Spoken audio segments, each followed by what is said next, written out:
You're listening to Chattel Fixtures PEI Real Estate Podcast. I'm your host, David Cyrus McDonald. Michael Annear is a partner in Kings County Construction with his father, Harry, which makes it a third-generation business. Kings County Construction offers a range of services, including commercial site work, demolition, septic systems, sod, land preparation, brickwork, shore protection, and outdoor spaces. They also do land development, including a fully serviced subdivision in Montague. They are located in Montague, or technically Brudenell, which is part of Three Rivers. Mike started working in the business right after graduating university. He works continually on the safety and certification requirements to keep the business and their employees current. He and his wife, Deborah, have 4 children.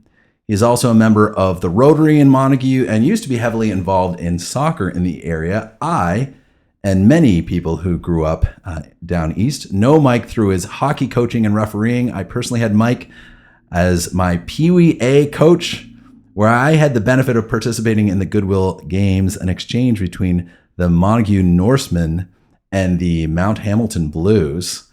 And we got to do that trip, which was pretty sweet. Welcome, Mike Annear. Thanks for having me, Dave. Yeah, pleasure. Is that still going? Yes. Goodwill Games? Thankfully, last year we resurrected the exchange after COVID. And so Hamilton came down on their March break last year. And so that was the 53rd annual Goodwill Games 3.0, I guess it was, because we had a couple years canceled. No, but Harry was involved in the second year of the exchange. Oh, okay. It was started by the Henneberries and McKenna, basically the McKenna family from the 48 Road. Oh, okay.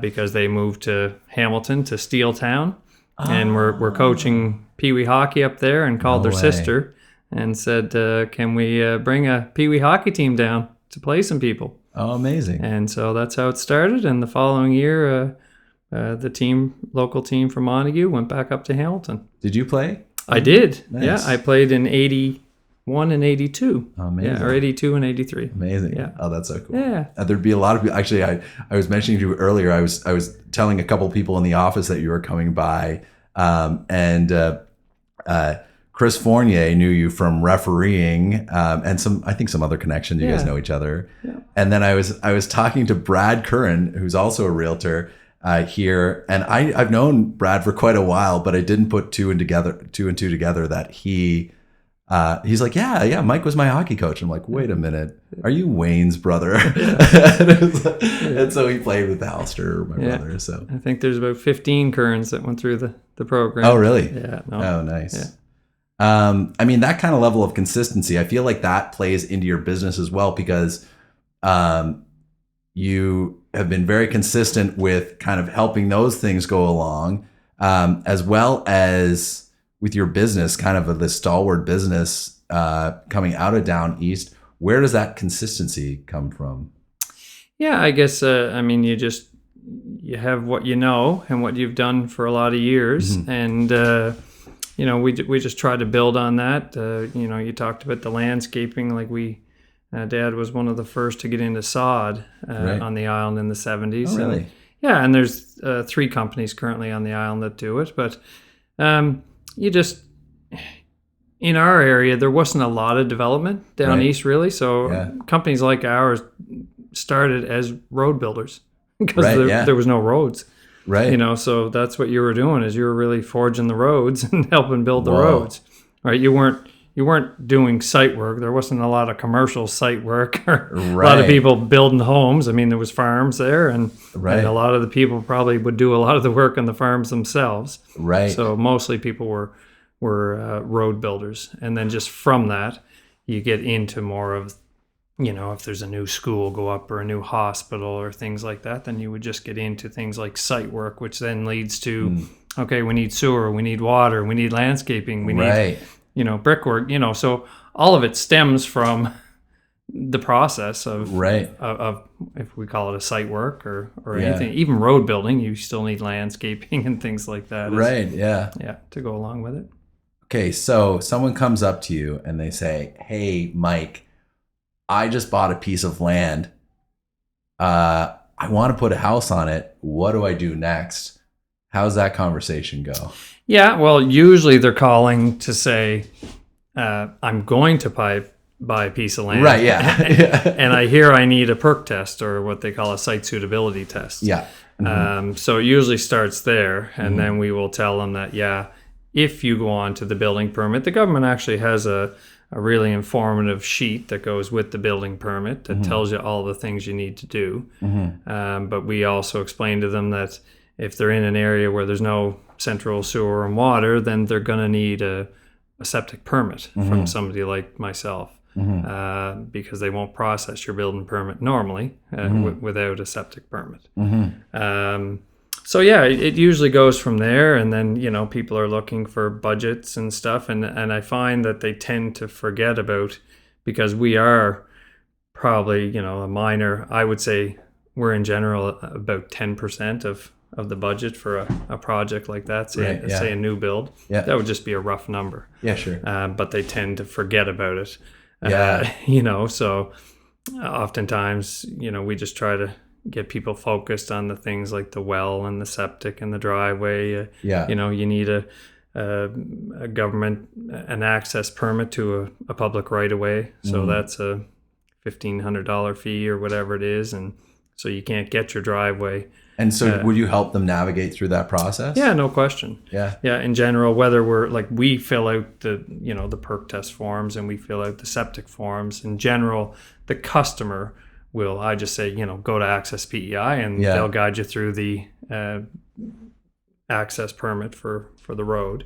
And so we've never really filled out one of those because there's not much need.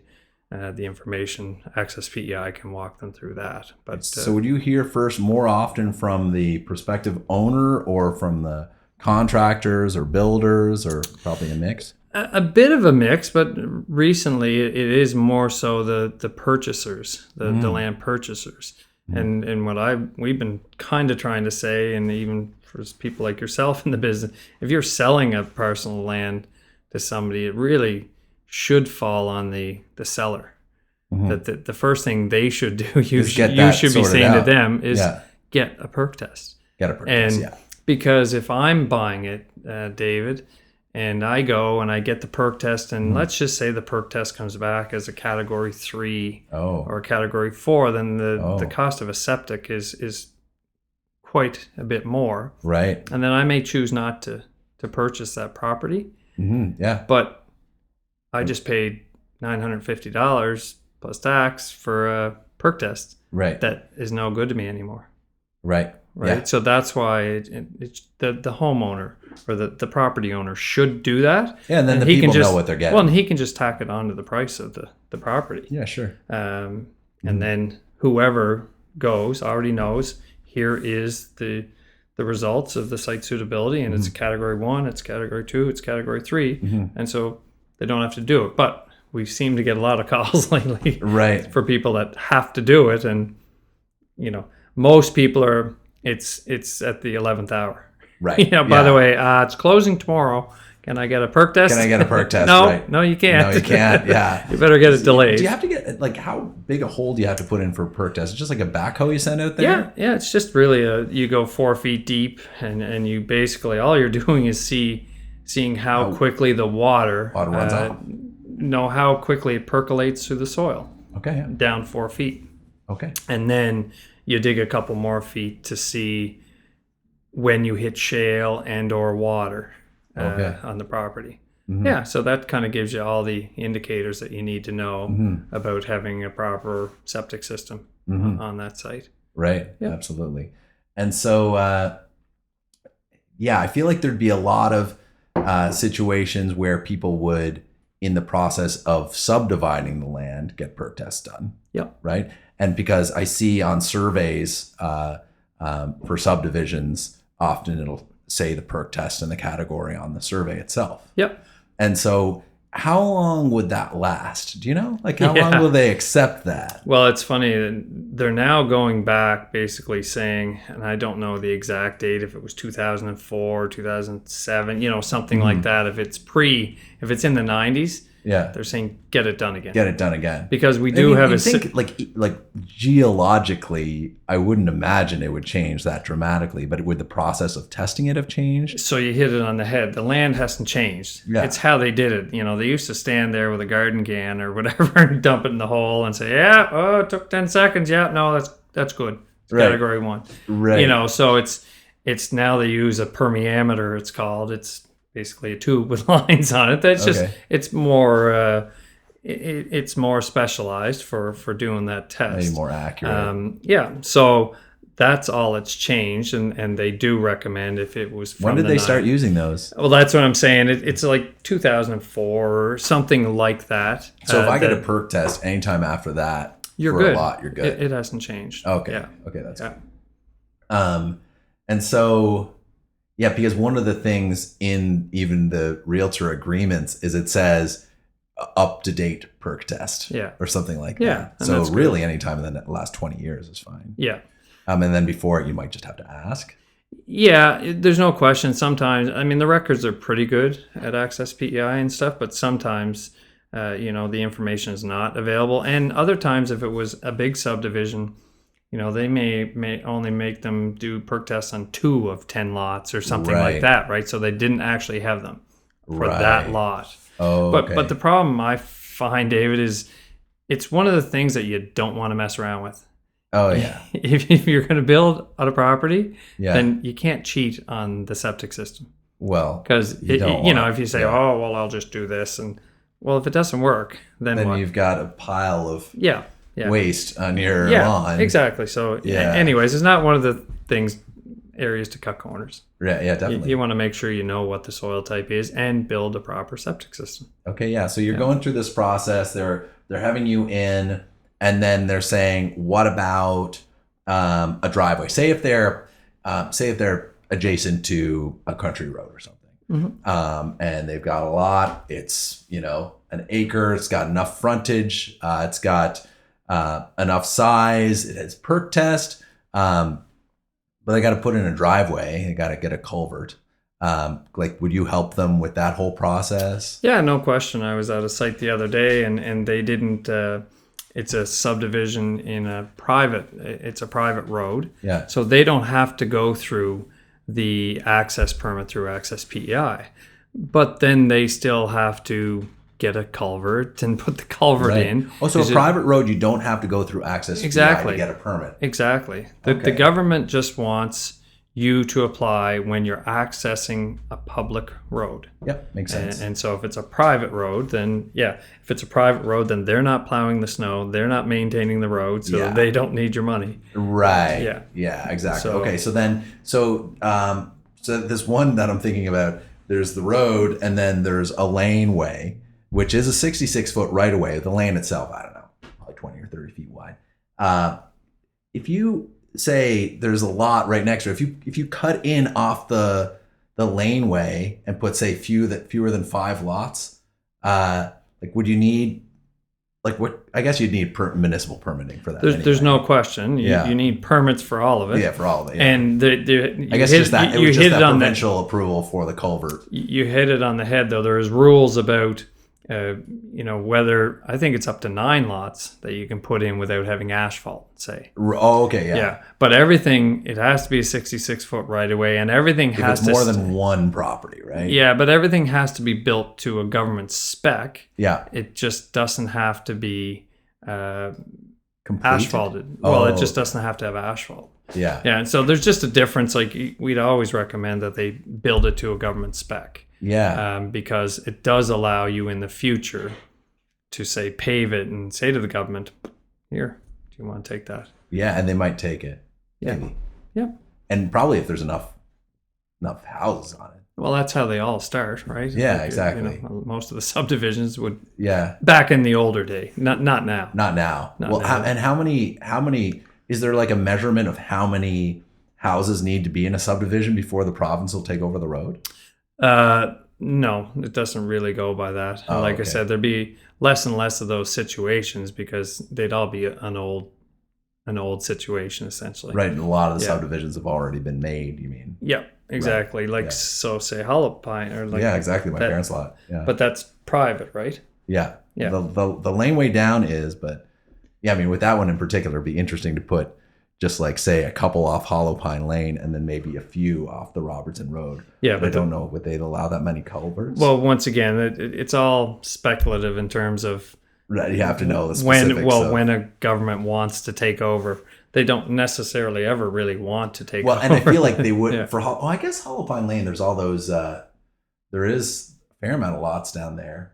Yeah. Yeah, but I think they're all happy with it being a private road for now. Exactly. It's just two different things. You just need to take care of that stuff yourself. And there's a lot of those situations, whether it's with cottage subdivisions or season, like your parents' place is, year-round people that they have to get into agreements in terms of all the homeowners have a homeowner association, and you split the snow removal, you split the upkeep on the road, and everybody throws into a kitty and go from there. Yeah.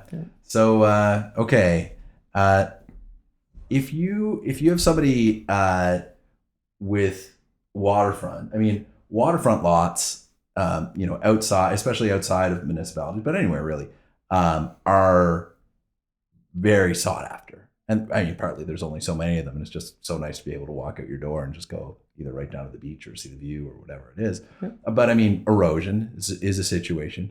How do you advise people who have waterfront lots to protect their investment? Yeah, well, right now, obviously, you probably know, David, there's currently a moratorium on shore protection. Oh, there is? Yeah. I didn't know that. Okay. Yeah. No, this is news to me. Since last fall, due to the big project in Savage Harbor. Really? But anyway, right. which between you and I, it was all above board, and nothing was done illegally. Right. But currently, you cannot get a shore protection permit for any new shore protection. So if you have existing shore protection, none.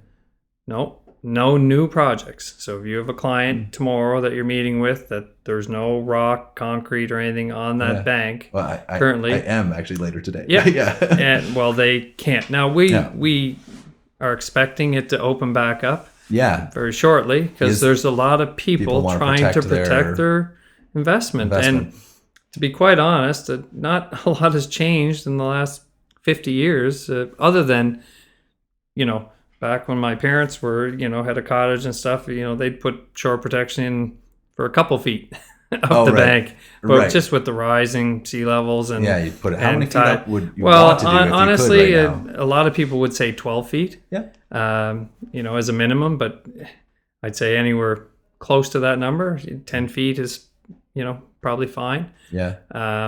But yeah, so there's. So you haven't been able to do that work at all this last year? No, we've been able to fix, David. We carried on. Existing projects where there's already shore protection in place that has been damaged, or they can exactly. Oh, okay. Yeah. So I mean the different ways you can put broken concrete, like bigger pieces of broken concrete. Mm-hmm. You can put island stone, and you can put imported armor stone, and they're all done with you basically shape the slope to a proper 1-to-1 slope. What does that mean? What does 1-to-1 slope mean? It's just rise over run, math. You remember that stuff? No, okay. I don't. Anyways, it's just a proper slope. So for every 1 foot you go out, you go down a foot. Okay, got it. Essentially. Okay. Yeah. And which is a slope that won't fall away. Material won't fall away, essentially, right? Because essentially the rock is just using gravity, and it's just laying against the bank. Exactly. Yeah. And so if it was too steep, though, right, it can just fall right back. Exactly. So you need a proper slope, Yeah. and you put blanket, filter fabric, it's called. Okay, yeah. Against it, and you put the rock over Is it that. Like landscaping fabric is it the same stuff. You get not the same as landscaping it's that fabric. Thicker it's stuff. thicker. Yeah. Oh yeah, it's I've seen more like that a carpet stuff. sort of. Yeah, I saw that stuff. I think around the bank of like Ben's Lake years ago. Yeah. So I mean that's the essential to short, but you need nowadays you need bigger rock. Like you'll see a lot of smaller concrete, like say down at your parents' place or whatever. That the tides and the winds and the ice and stuff like that can pull it away. Yeah. But we've also seen, David, in the hurricane, obviously, Mother Nature just decimate the big boulders and stuff as well. Right. So the climatologists are starting to kind of say, see, I told you that wouldn't work, because we've always been saying, oh yeah, no, this will last forever, and in general, it does. It lasts a long time. Yeah, but I saw one place where the bank was much steeper than that 1-to-1. But it almost looked like they poured concrete over the side of it or something like that. Do you see that sometimes? Well, you're not supposed to see it. But I mean, a lot of different things have happened in the past. I mean, there's old creosote walls, David, that we see that were built at a time. But stuff like that's not allowed now. Okay, yeah. There's people who throw old tires down there and mount up no old tires. Question. Yeah, they did. And the thought was right. Yeah. And back then, I would probably say that there were not rules to that effect. That people could throw down whatever they thought, and it would work. Yeah, it's just like these natural shore protection jobs. Like they're taking things like hay bales and the driftwood and grasses and things, and that's what they're doing. So it's just things to catch the sand, it's things to catch the silt, and it does work. And like if they can keep the grass in place, even though it's not quite as nice on the feet, that does hold the sand and the dunes. But it works. But they, or trees also, like the stumps or the root systems would probably hold things in place a lot as well. Right? No question. And then you see vegetation when they're down, when the tree is down. Say if there's I spent a lot of time around the beach when I was a kid. That was kind of where I was all summer.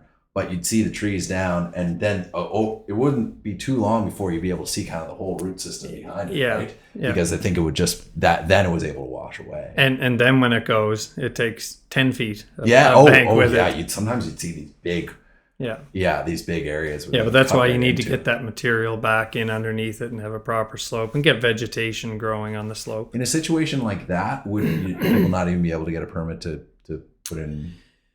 No, it's not. There. It's not to say. Yeah, they certainly can put a permit in. I think the Department of Environment seems to be becoming more and more flexible to on a situation by situation basis. Sometimes it's like that little spot right there is coming in fast. Yeah. And you could see it like heading up there towards a property and be like, or towards a house or something. Yeah, and so many of these properties are, this isn't just kind of for fun. It's, that's where their septic system is, or if you look at all the storm damage, people's decks were like, I've seen pictures where the bank is right underneath the house. Right. So it's, so it is necessary. Yeah. There's certainly lots of debate as to whether the shore protection works. I mean, I think.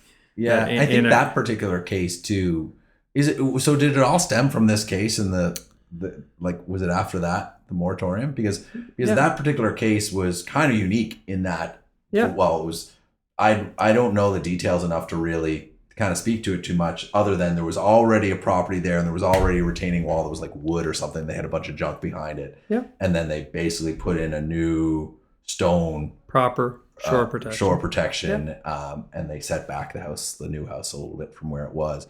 But when you're actually there, it's like that comes right out on the beach, which it did before too, but it's more exactly. So that was the thing. So I mean, you could sit there and say that the problem happened 50 years ago. But in most cases, when they're doing this shore protection, it isn't coming right out on the beach.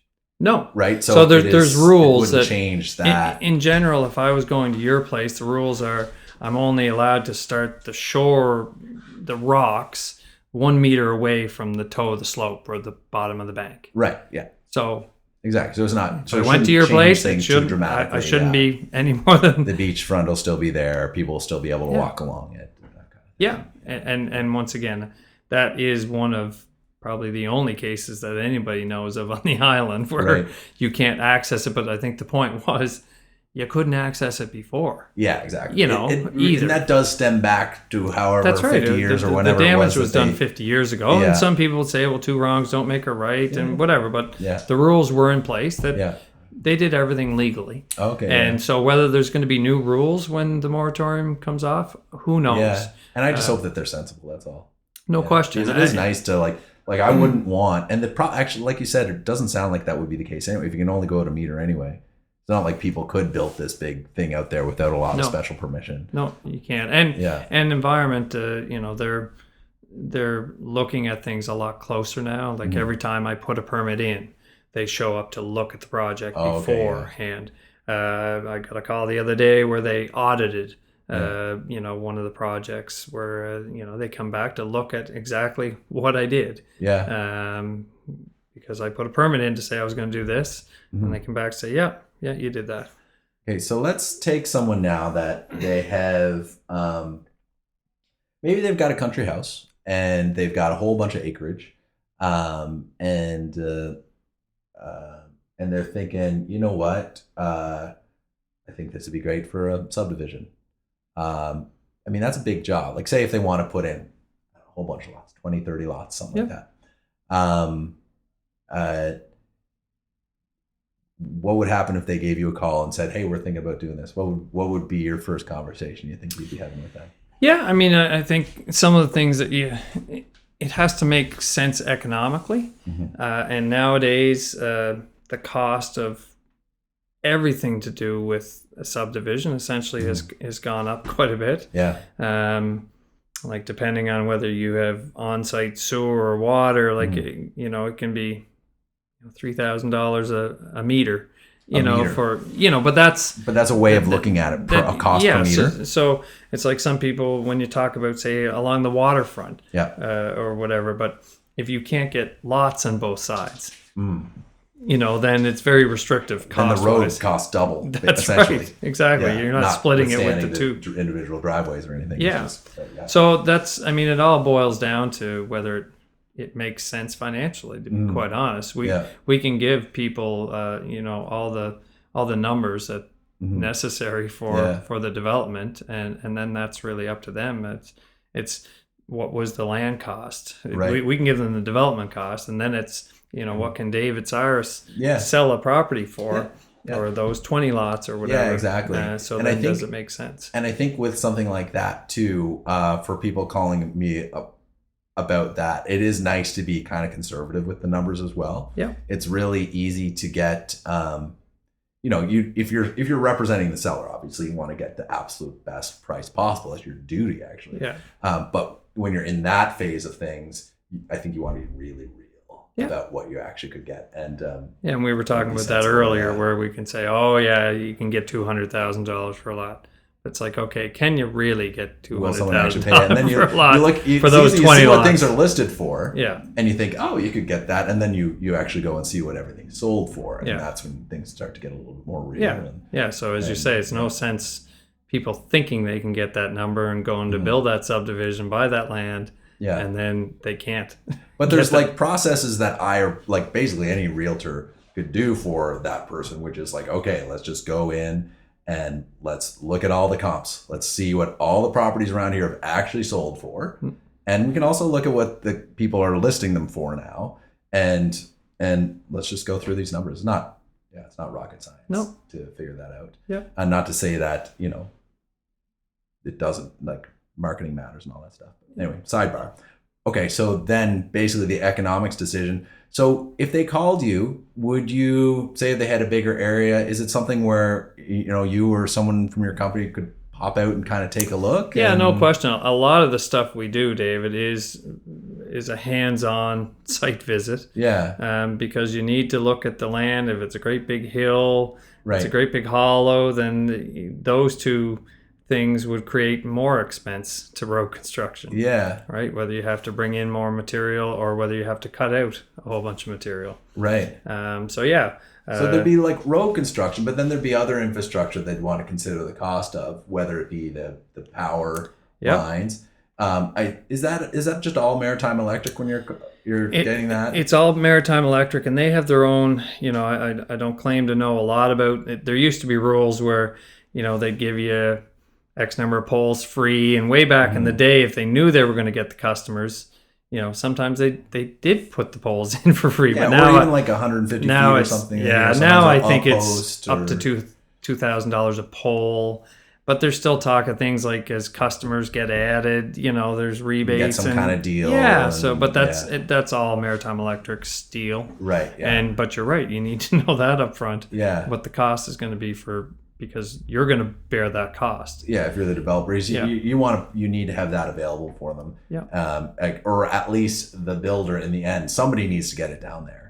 And then when people are doing land development too, I mean, it seems to me the common practice, and you'd have dealt with a lot more of these than I would so far, but okay, they put in the road, they'll put in the electrical down to it, but then the individual buyer often will be responsible for the septic and water as if they're building. No question. If it's what we call no central water or sewer, then you are responsible for your own septic and water. Exactly. To fully service a lot like that would be unusual. So you do septic, and then you could probably refer to someone that does wells, or do you do wells as well? We just facilitate it. No, there's only a couple. There's like 3 companies that I know of on the island that drill wells. Okay. Yeah. So it's just easier though if somebody like yourself or a client doesn't have to call 5 people. Yeah. And so in a lot of cases we'll just facilitate the well driller because we usually have to dig beside the well and run the line from the well into the house, cottage, or whatever. Kind of be one stop shopping to get that land to a developed point, or at least a reference for all of it. Yeah. To the point where they'd be able to actually start selling off lots. Yep. That's awesome. That's awesome. And then for your own subdivision, you have one in Montague, right? Yeah. What's the status on that?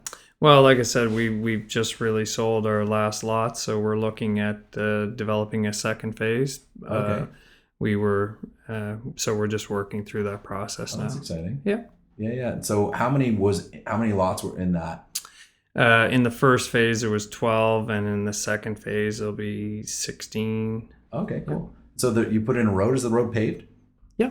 Oh, nice. Yeah. Nice. And has electric down to all the lots? Power down to all power poles. Yeah. Poles. Yeah. It's right across from the soccer complex. Okay, so, yeah. Cool. I don't think I've actually driven in, but you should. I will. Yeah. I will next time I'm out, which will probably be soon. I get out there visiting my parents. I suspect there's another realtor that's built a spec home in there now. I think. Oh yeah. Who? Matt Llewellyn, I think. Okay. Oh, cool. Yeah. Oh, that's awesome. I'll have to ask him about that. Cool. Okay. Just like, I feel like there'd be a lot of things so say out of the development, current homeowner, it's kind of off track. I won't say where this was because I don't want to throw anybody under the bus, but I was looking at a place not super long ago that was a new construction in, we'll say very generally, the western part of the island. Yeah. And I couldn't believe the way the land was graded. And this was all occupied and everything. And the water, it was sloped into the house, and the water was pooling right beside. And I happened to be there on a rainy day, and I was just like, wait a minute, how'd this ever get by? But how important is grading? Is that because part of the site work you would often do would be that, right? Yeah. And landscaping, is that part of what you would do? Say if somebody completes a build and then after that they're grading. Yeah. So, what you're describing, David, I would just have to say is probably a grade issue in terms of the grade that the house was set at. Right. So the builder, he sets the grade of the house. Do they consult with us sometimes? Mm-hmm. So the only 2 things it could be on the one you were talking about is it was graded improperly by somebody like myself. Right. Or the grade of the house was set improperly and it's too low, and then there's nothing we can do. Exactly. Because you can't get that water out of there. Right. So we have seen that, David, and I think... What did people put in pumps or something? I guess the pump would be working. Like I said, there's different ways you can try. And it wasn't right into the house. It was but there was water pooling within a foot or 2. Yeah, but that's a problem. Yeah. So there are ways to rectify it. Yeah. It's never easy, but you could pipe it out. But part of it is you're piping it where and how you getting rid of that. At least if you can try if it was municipal, then at least maybe you'd be able to get in there. You may be able to get it to a storm system, but part of it is you got to get it away from the foundation. Yeah. And and because if the water's going into the foundation, often they have a membrane around it and stuff, but still there's a lot of the water can freeze and thaw. Yeah. And it's in the concrete, and that's happening. Yeah. And then it can just destroy the foundation, right? Not over time. but you just don't want the water there. And you don't want a wet basement. Nothing good is going to come of it. Essentially, you know, they do things better nowadays with dimple board and blue skin and things like that to prevent water from getting in. Yeah. But if it's, as you say, constantly laying against your foundation and stuff, it's not good. It's just not good. And then also it's just like your lawn. It's a wet day, and you're like, So you see that some, and whether who knows why? If it was an inexperienced builder, or you know, sometimes you get different aspects of it where it's somebody doing the foundation and somebody different doing the framing, and you know, so sometimes that can be an issue. It could be, you know, a modular where it's, you know, it's not. You know, the people have subcontracted out the other, and anyway, who knows why? But yeah, we've certainly seen it. Thankfully, we don't see it very often. Yeah, those issues. But that's good. And I will say, I've looked at a lot of new places. It's extremely rare. Yeah, we always had the old adage where they'd say, okay, you know, you go and you set your grade, and then once you've figured out your grade, set it another foot higher. Right. You know, because it's crucial that you have to get water away from the house. In all directions. Yeah, that can be expensive, right? To bring in all that fill. And no question. No, sometimes people don't like to hear that. Yeah. That all of a sudden, okay, you're going to have to bring in 3 feet of fill. Well, I don't want to do that. Okay, but you need to deal with the water. Yeah. How much are we talking here? You know, like in terms of cost, like how would you price that? Well, because I mean, a lot of it is just volume, David. It's just length by width by depth and by what a load of shale or fill or something. Or? Yeah, essentially. Yeah, it goes by that. That would be a cubic yard. Yeah. And so how many yards did you fill and put in the back of one of those dump trucks? In general, it varies, but you're looking at 12 yards, 10 to 12 yards in a dump truck, and you know 20 yards in a trailer. Does it matter how far you're hauling it? Like you got to have certain places where you're... Sure it does. So you're always trying to be economical and be closest to, you know, the source. Like we're not hauling shale or fill up to Tignish. Yeah. You know, we stay in our area. Yeah, exactly. In general, there's people... How far would you go with something like that? 15, 20 minutes. Okay, Yeah, because there are certain areas that, you know, pits aren't really a thing. There's you know, there's no real pits located in those so you areas. Could get in a situation where you buy in a particular area and it costs a lot more for fill because they got to haul it. Yeah, but I always say too, David, is the fill, the shale, that is the cheapest part of the project. Right. If I'm saying our work is maybe 10% of the project, and the fill or the shale is wouldn't even be a third of that. So you're not talking huge numbers for what we're talking about. Okay, yeah. So say if they have to bring it up 2 or 3 feet, as you say. Yeah, and they say but maybe that number's like a 1,500 square foot house or something like that. Like, but maybe that's $5,000 an extra fill. You know, or something like that. You know, we're not like, no, but like 30,000. But don't get me wrong. There's people who take in 300 or 400 loads of fill for a project, but they know getting into it that's what they're doing. Right, that's bigger one. That's right. They may want not just to support the house and run off from the house, but they may want the whole property just to have a particular shape. Yeah, but they know going in that this is what this is going to cost me. You know. Okay, that's good to know. So, if you are dealing, say if there's a seller who has a lot and they want to know what it would cost to do that kind of site work, is that something that you quote on? Or like, no question. Okay, because what if they themselves aren't even sure if they're going to do it? You know, but we give prices every day, David, that we never hear back from them. Okay, you know, and that's just part of it. Yeah, that's part of the cost of doing business. No question. Okay, cool. That's awesome. That's actually super helpful to know.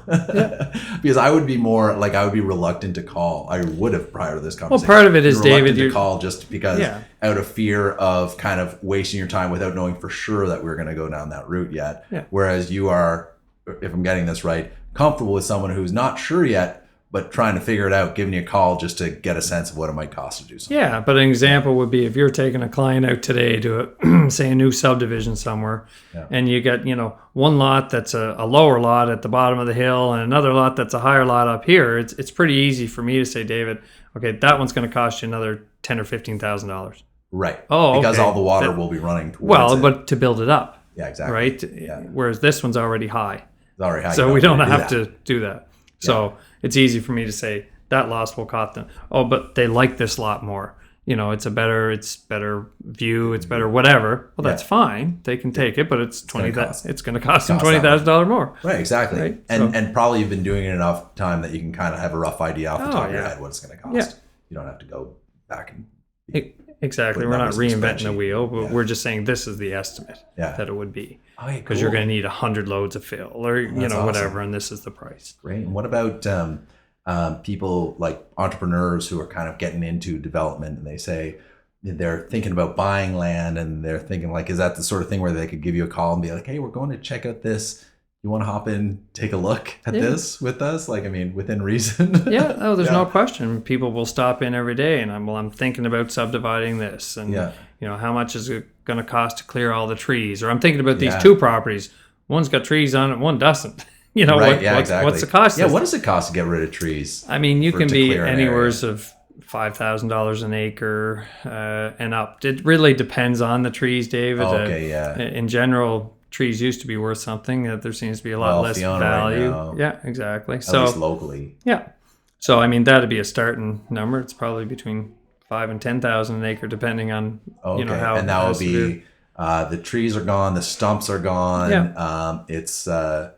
It's ready to develop. Cleaned up. From that, and so would it be kind of leveled after that as well? Not really. But you wouldn't need it. Have the big piles. You wouldn't need it, right? Because you're going to go in, you're going to build a foundation or make a pad for your slab or whatever. So you're going to level it sometime anyway. Yeah. Okay. Gotcha. Okay. That's great. It's funny because I'm thinking as you're going through this, I'm thinking of all these different specific properties and conversations that I've had with people. And this is super helpful. I'm sure a lot of the different people listening to this and the homeowners and realtors and different people that'll check this out will have gained from this as well. That's kind of like, for me, that's like a great central message for this of like, we can just call you if there's something that we're trying to figure out like this, especially in these different phases of the projects. Yeah, and there's companies like us in every corner, right? Yeah. So it's there's certainly another company like us in your area that has all the answers to the same questions. And if they call you, you could refer them to no question, because we kind of stick to our area. We kind of stick down east, and people will call from different areas. We had a call to go do shore protection in Evangeline before and things. Yeah. And, it just doesn't make any economic sense. Yeah, exactly. I always say, hey, call this guy in your area. You probably know the people. Oh, right? Yeah. Yeah, they'd be your... Yeah. We're all part and members of our association and stuff like that. Oh, of course, right. Yeah. Yeah, that's good to know. Yeah, there was... okay. Down that route, and you're getting a quote for something. How does the average person know whether or not that quote is, say if it's not you, say if it's somebody else they're calling, how do they know? Because I feel like there'd be so much variability in a quote. For example, say someone wants to put in a driveway, and if you were building like a highway, you'd be going down further layers. There'd be all this work done to like compress it. There'd be all this stuff because you're planning on like thousands of cars driving this on every day. Versus it would be different if it's a driveway where one person's pulling up or a couple people coming in and out a day.